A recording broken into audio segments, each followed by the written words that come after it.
It's another episode of Pure Ent. I'm Seraph, and I'm with the one and only. Yes, brother. Jay Sean. Wicked, how you doing? What's going on? All good, man.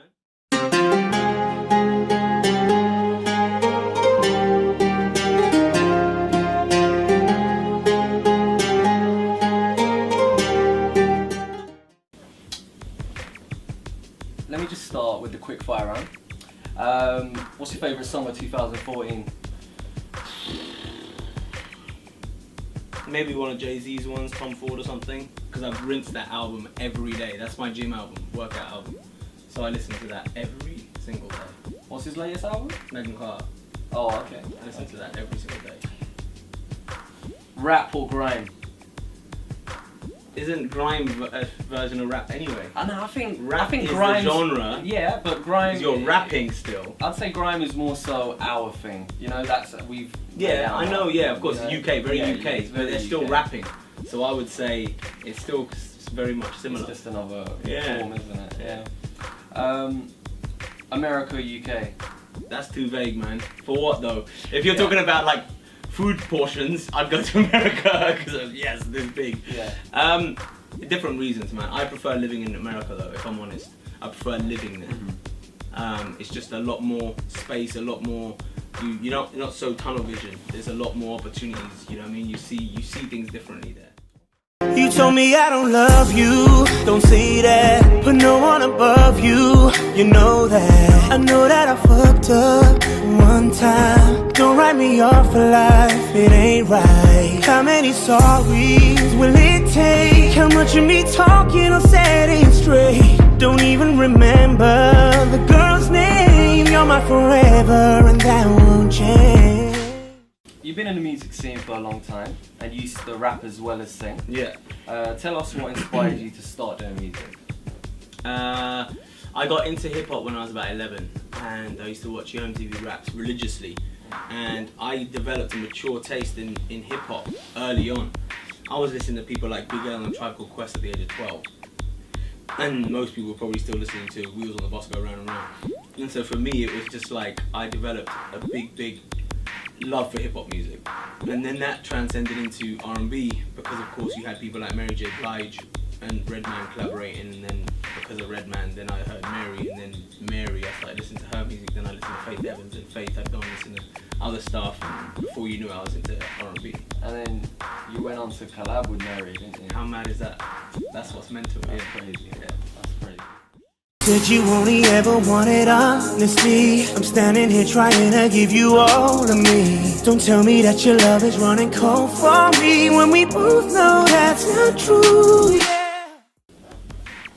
Have you ever listened to a song and thought, man, I wish I wrote that? Oh yeah. And if so, which one? One of the ones I keep thinking about is So Sick, Neo's, because it was really, for me, when I think about the style of music of a perfect pop R&B record, Yeah. not just like hardcore R&B and not cheesy pop, but like a beautiful pop R&B record you're where it's right, got some though. soul but can go to the mass public. Even if you're not an R&B fan, you probably still like So Sick because it's a beautiful song. I always think about that. I dropped a tear in the ocean. When they find it, that's when I'll stop loving you.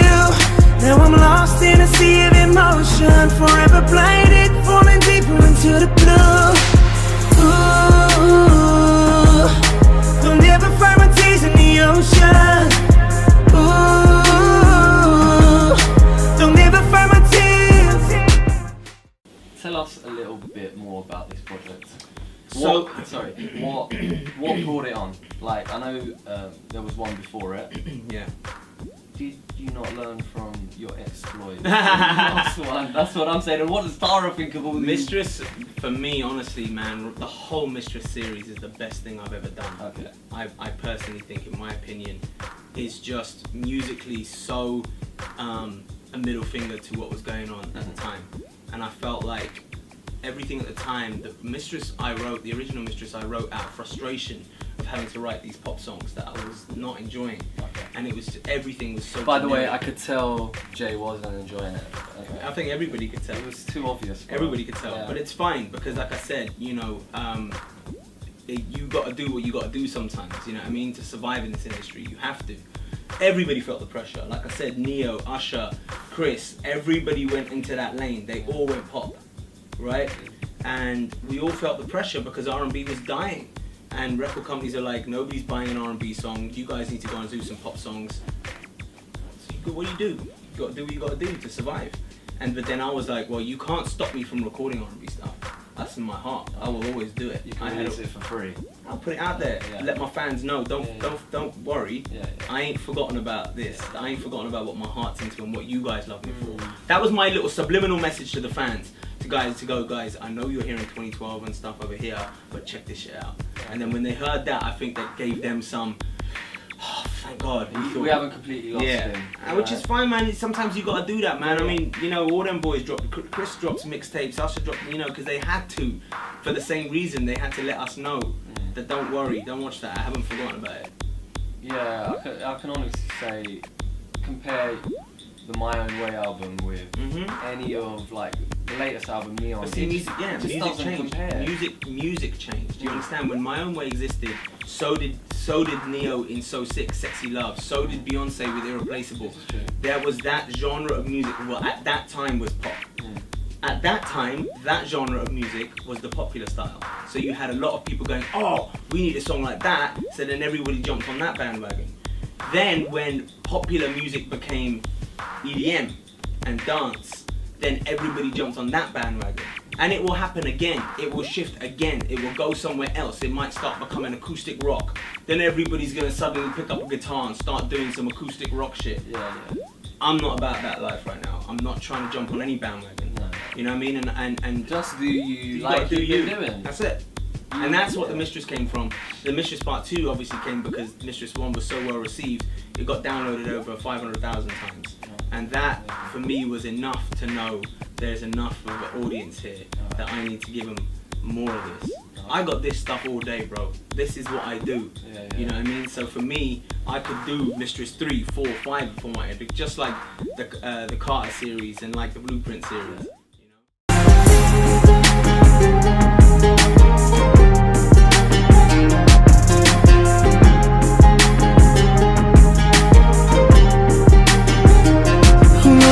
Touch you like me. Who's gonna love you like me?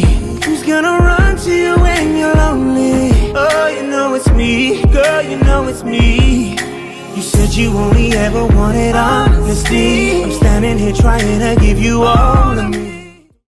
What was your favourite track from the mixtape? From Mistress 2? Yeah.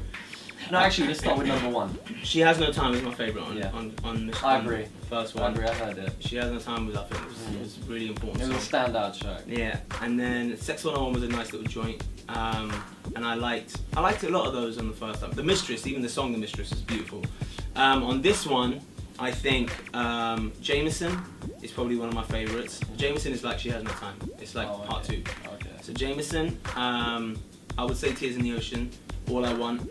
I mean, there's a lot of good ones on there, man. I mean, I'm attached to all of them. But those, I would say, are the standout. Like, you should have a listen to those. Tell me that your love is running cold for me when we both know that's not true. I dropped a tear in the ocean when they find it. That's when I'll stop loving you. Now I'm lost in a sea of emotion, forever blinded, falling deeper into the blue.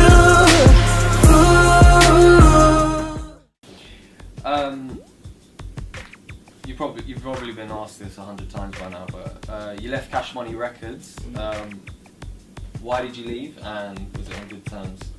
I left because of the same things I was just telling you. You know, I was going down this pop route that I wasn't happy with. My heart wasn't happy, and that's all that kept the no, pop. We gotta go pop, because after you sell 15 million pop songs, and then you try to go, can I do some R&B please? Which is a massive R&B single was only going to sell 800,000 units max, whereas a massive pop song can sell 10 million. Like, what do you think a record company wants you to do? Do you know what I mean? So I was like, you know what? I can't do that, man. We've had a lot of success together, and I was their first ever #1 Billboard. And for me, we did a big thing together, and we made history. So we couldn't leave on bad terms, because I said to them, look what we did together, but you have to now let me do me. You have to let me do me. And if you guys can't support me on that, I have to go and do it myself. And was that cool? Wow. So, oh, you were their first #1 as well. I thought they'd probably racked up a couple #1s. What do you mean? I was their #1. Oh, is it? Ever. Wow. First ever. There you go, man. Accolade after accolade. It was mad, man. It was a mad journey. Don't ever find my tears in the ocean. Ooh, don't ever find my tears. Just say something, say anything now. Look at me. Where can people go to download this? It's very simple. TheMistressTapes.com. Remember that, mistress.tapes.com. Yeah, TheMistressTapes.com. Oh, is it? Yeah. Okay. Yeah, TheMistressTapes.com. It's just so easy. You go there, click the button to download the whole thing onto your computer, and you get to see right now, today, you will get to see the entire second music video from The Mistress. For All I Want. All I Want. Yeah. So it's gonna be a fun day, man, for everyone. I think my fans, it's like Christmas come early to them. Yeah. They're so excited, and I'm excited, man. I mean, this is a body of work that I'm so proud of, and it's been a minute since I could say that I'm really proud of this. Yeah. That's the truth. It's been a while since you've released something that you actually. Yeah, that's not aimed at being a smash single or smash. It's just like All I Want today. Recently, I just found out that it's the #4 most trending song across Twitter around the world in the Billboard charts. So that means out of the whole people who are on Twitter, they're searching for that song. For All I Want. Yeah, which is massive for me, and we haven't even pushed it. It's just on the internet floating. Well, That means it's spreading because people are into it, and that's organic growth, and that's what I'm all about. well, the demand is there then. Yeah, Really. wicked, Alright, it was a pleasure. wicked, man. Likewise. See you next time. Peace.